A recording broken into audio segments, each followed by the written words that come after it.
Hello, today I am going to discuss various types of asexual reproduction. As in my first video, I have discussed reproduction in organisms. Different organisms reproduces different methods. But in this video, especially various types of asexual reproduction. So we start with asexual reproduction.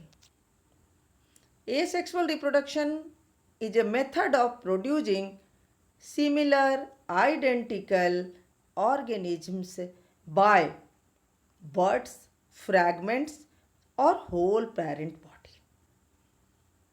इसका मतलब है कि asexual reproduction में हम नया organism पा सकते हैं बर्ड्स से, फ्रैगमेंट से या फिर पूरे पेरेंट बॉडी से, specially in case of unicellular organism such as amoeba, paramecium, the whole parent body takes part in reproduction. Their body is made up of single cell. So पूरा ही body reproduction में भाग लेता है, दो या दो से अधिक ऑर्गेनिज्म. बहुत सारे ऑर्गेनिजम्स में बर्ड्स पाए जाते हैं, बहुत सारे में छोटे छोटे फ्रैगमेंट्स में बढ़ जाता है और उससे रिप्रोडक्शन होता है. अब हम देखेंगे कि किस ऑर्गेनिज्म में कौन सा मेथड यूज हो रहा है. Mostly in lower plants and animals asexual method is common of reproduction. In higher animals and in higher plants, sexual method is most common and asexual is mostly absent. During asexual reproduction, variation does not found. asexual reproduction में विभिन्नताएं नहीं पाई जाती, लेकिन कभी कभी यदि mutation हो गया किसी कारण से या वातावरण में कोई बहुत बड़ा चेंज आया तो हल्का सा वेरिएशन देखने को मिल सकता है. जैसे प्लांट के साइज में, शेप में, यदि उसको इन्वायरमेंटल कंडीशन सुटेबल मिला तो चेंज मिलेगा, but genetically they are identical. लेकिन म्यूटेशन एक तरीका है जो एसेक्सुअल रिप्रोडक्शन में वेरिएशंस उत्पन्न कर सकता है. म्यूटेशन का मतलब ही होता है change in genetic combination, heritable change in genotype, gene. Mutation के बारे में हम लोग जेनेटिक्स के यूनिट में ज़्यादा डिटेल से देखेंगे. अब हम देखेंगे डिफरेंट टाइप्स के asexual reproduction. First method of asexual reproduction is fusion. Fusion का मतलब होता है तोड़ना. It is very common and simplest method of reproduction in unicellular organisms.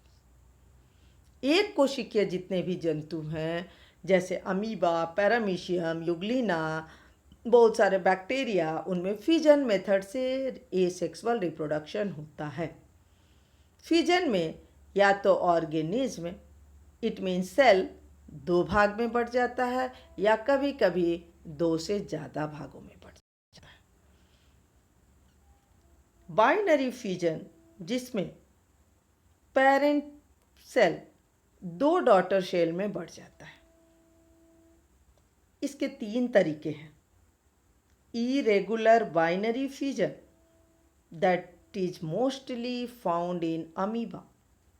Amoeba में उनकी बॉडी का कोई डेफिनेट शेप नहीं है, इसलिए एक पेरेंट सेल दो डॉटर अमीबा में बदल जाता है, बढ़ जाता है. सबसे पहले सेल का न्यूक्लियस धीरे धीरे बड़ा होता है और बीच से उसमें डिवीजन स्टार्ट हो जाता है. First nucleus divides into two daughter nuclei. each daughter nuclei then by collecting cytoplasm divides into two daughter cell. यानी पहले न्यूक्लियस का डिवीजन होता है, इसके बाद साइटोप्लाज्म का डिवीजन होगा और दो डॉटर सेल बन जाएंगे। पैरामीशियम और यूग्लिना में भी प्रोसेस सेम है, बट पैटर्न ऑफ डिवीजन बदल जाता है।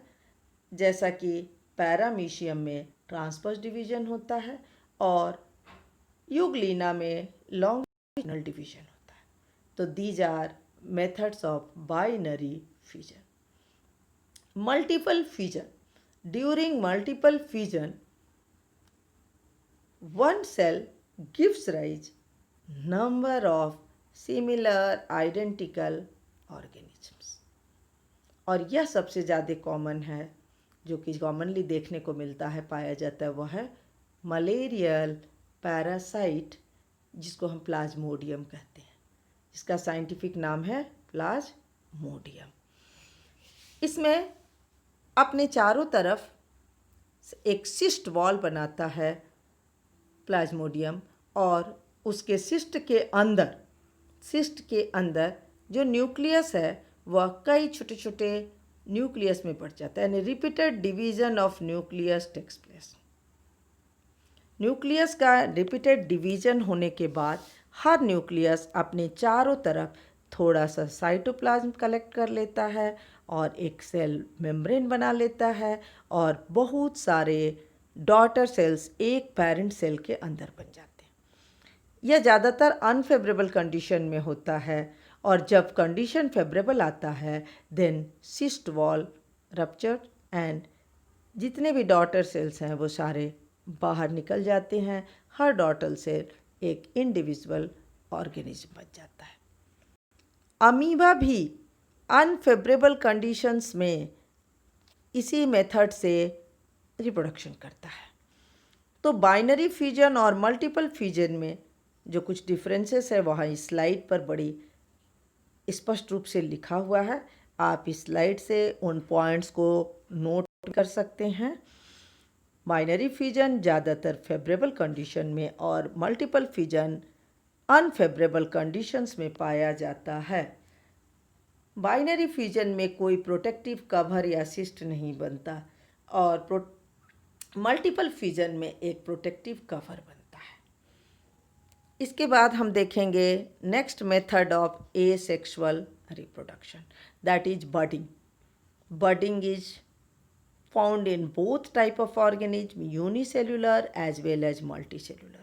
As for example, yeast is a unicellular fungi which reproduces by budding. One protuberance outgrowth arise on the wall of the yeast cell.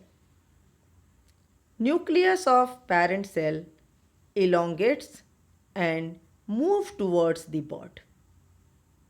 Then nucleus divides into two daughter nuclei. One daughter nuclei move inside the bud and another one remains in the parent cell. Then a partition wall is formed between the bud and the parent cell.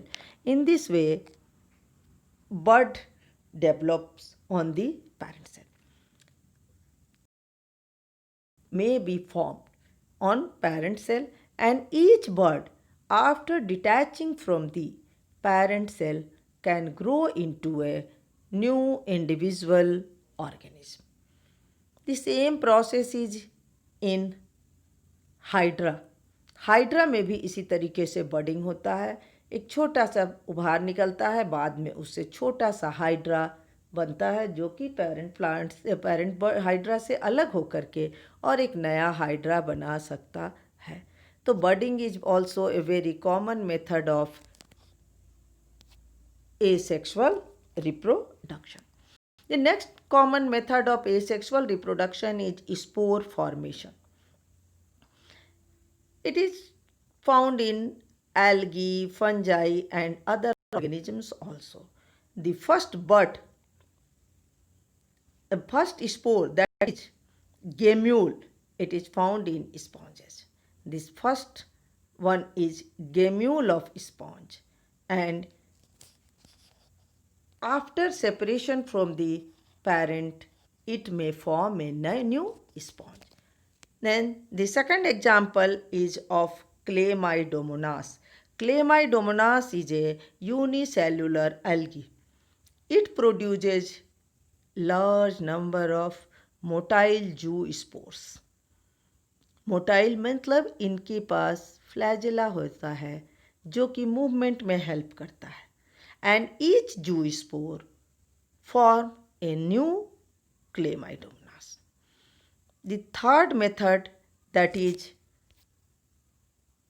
Conidia spores.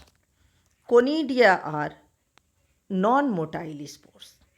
They are produced in chain on branch of plant. As for example, penicillium have chain of conidia. Each conidia then after germination form a new plant. Spore formation is also found in other fungi such as mucor. Mucor में बहुत सारे hyphae मिलकर mycelium बनाते हैं. Mucor का हर एक Haifa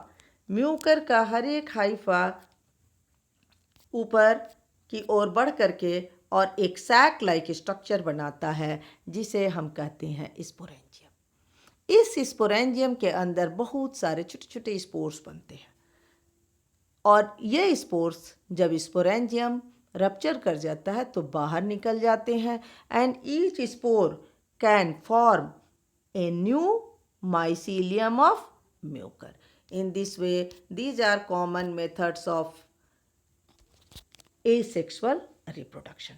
Now one most popular method of asexual reproduction is vegetative propagation. Vegetative propagation is method of sexual reproduction, a method of asexual reproduction in flowering plants and other plants also. A new plant arises from any vegetative part such as a root, stem, leaf of plant. From any vegetative part such as root, stem or leaf of the plant. It is of two types, natural and artificial. So first we will see natural method of vegetative propagation. In this slide, root, stem and leaf, all three are shown. आप इस slide में देख रहे हैं.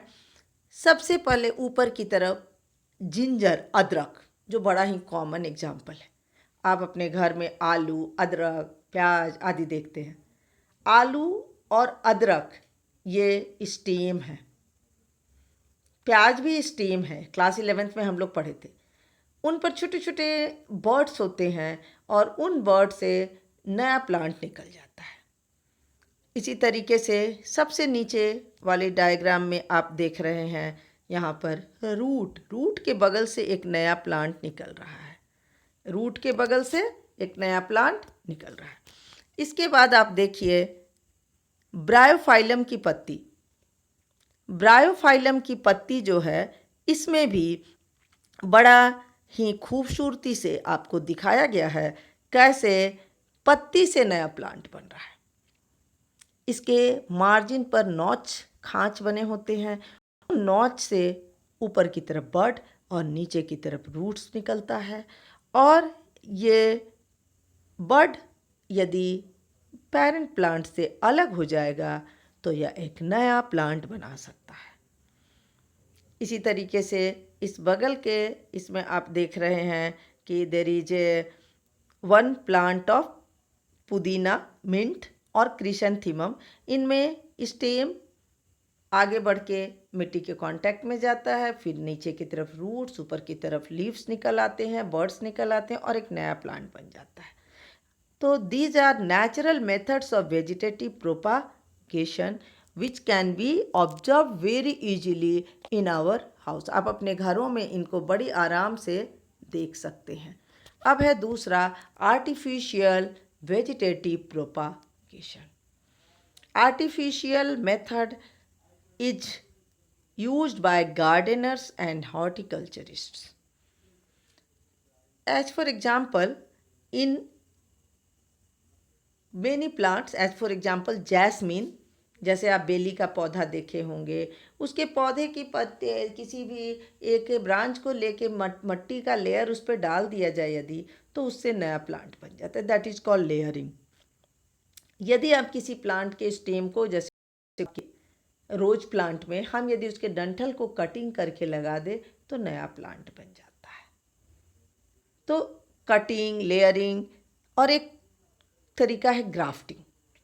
Grafting में हम दो plants को मिलाकर एक नया प्लांट बनाते हैं. यहाँ जिस प्लांट का रूट पोर्शन यूज किया जाता है उसे हम कहते हैं स्टॉक, और जिसका upper part, stem part use किया जाता है उसे हम कहते हैं scion. Both should be cut obliquely. हम दोनों को तिरछा काटते हैं और स्टॉक के ऊपर सियॉन पार्ट को ला करके और ग्राफ्टिंग वैक्स डाल करके और रैप करके उसको टाइटली पॉलीथीन से बांध दिया जाता है. कुछ समय के बाद वहाँ से नया प्लांट निकलता है. दोनों प्लांट के मेरिस्टेमेटिक टिश्यू जहाँ मिलते हैं वहाँ से एक नया प्लांट निकल जाता है.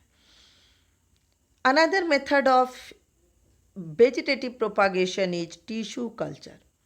टिश्यू कल्चर आपको हमने शुरू में थोड़ा सा बताया था फर्स्ट वीडियो में. टिश्यू कल्चर जो कि पंचानन महेश्वरी जी की देन है. टिश्यू मतलब cells, group of cells. Plant के हर सेल में अपने जैसा एक नया प्लांट बनाने की क्षमता है. That characteristic is known as totipotency. You have already studied in class 11th what is टॉटिपोटेंसी.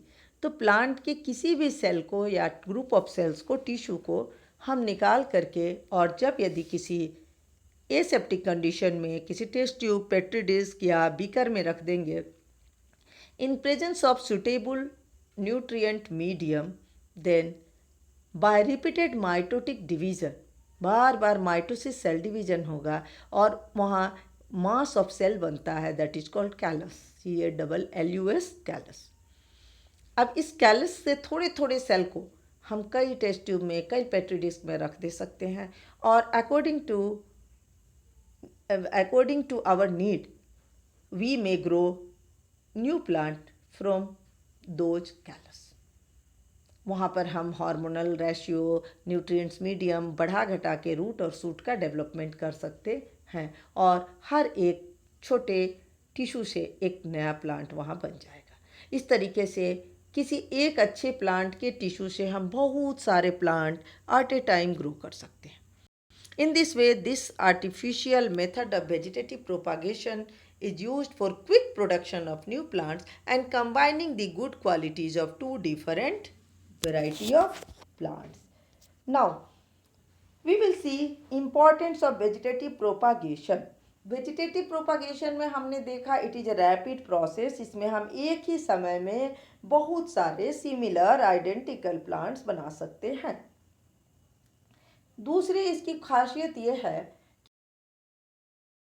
कि जिनमें सीड्स वायबल नहीं होते हैं, जैसे दूब घास आदि, या कुछ ऐसे भी प्लांट फ्रूट्स हैं जिनमें सीड्स होता ही नहीं है, जैसे कुछ ग्रेप्स और बनाना जिनमें सीड्स नहीं होते, उनमें हम वेजिटेटिव प्रोपागेशन से रिप्रोडक्शन कर सकते हैं.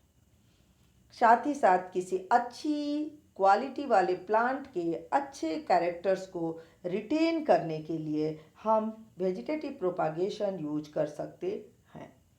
Vegetative propagation by plants in case of tissue culture is use to produce disease free plants from disease plant. यदि किसी प्लांट में डिजीज हो गया है तो उससे हम प्लांट लार्ज नंबर में इस मेथड से बना सकते हैं.